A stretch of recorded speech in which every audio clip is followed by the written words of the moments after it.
जूनागढ़ के बाटवा के पाजोद में कुछ दिनों पहले चोरी की वारदात हुई थी। 1 करोड़ से अधिक की नगद रकम और सोने चांदी के गहनों की चोरी की गई थी। इस मामले में जब पुलिस शिकायत दर्ज करवाई गई तब पुलिस ने महज कुछ ही घंटों में आरोपियों की गिरफ्तारी कर ली। आरोपी इस वक्त पुलिस हिरासत में है और मुद्दा माल भी जब्त कर लिया गया है। तब जूनागढ़ के एसपी हर्षद भाई मेहता ने पत्रकार परिषद के जरिए इस पूरी वारदात पर ज्यादा जानकारी दी है। બે અમદાવાદના વેપારીઓએ પોતાની સાથે રહેલા આશરે 2 કિલો જેટલા સોનાની લૂંટ થયેલી હોવાની હકીકત રાત્રિના 8 વાગ્યાની આસપાસ બનાવ બનેલો હોવાની હકીકત બાંટવા પોલીસ સ્ટેશને આપી।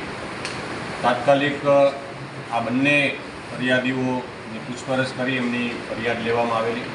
કુતિયાણાથી શરૂ કરી અને આ બંને ફરિયાદીઓ જે કલાક ગોલ્ડના સેલ્સમેન તરીકે પોતાને વાત કરેલી એ બંને સોમવારથી અમદાવાદથી નીકળેલા હતા।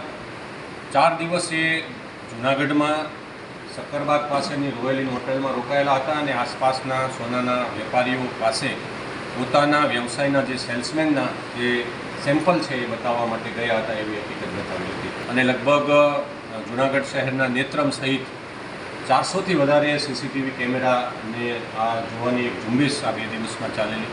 વારંવાર પોલીસને એવી શંકા જતી હતી કારણ કે એફએસએલ, ફિંગરપ્રિન્ટ, ડોગ અને આ બંને જે ફરિયાદીઓ હતા એક યાજ્ઞિક જોશી અને બીજો જે છે એ ધનરાજ, આ બંનેની પૂછપરછમાં ઘણા બધા કોન્ટ્રાડિક્શન્સ એટલે વિરોધાભાસ આવી રહ્યા હતા।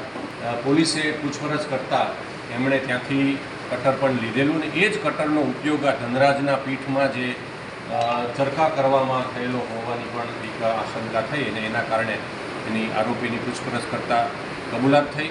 શોરૂમમાં એમણે આખા દાગીનાના જે કંઈ સેમ્પલ હતા એ જાહેરમાં બતાવેલા નહીં, સીસીટીવીમાં આવે એવી જ રીતે એમણે યુક્તિપૂર્વક આ દેખાડ્યા। हमसे जुड़े रहने के लिए हमारे YouTube चैनल को सब्सक्राइब करें और नई वीडियो की नोटिफिकेशन के लिए बेल आइकॉन को दबाएं।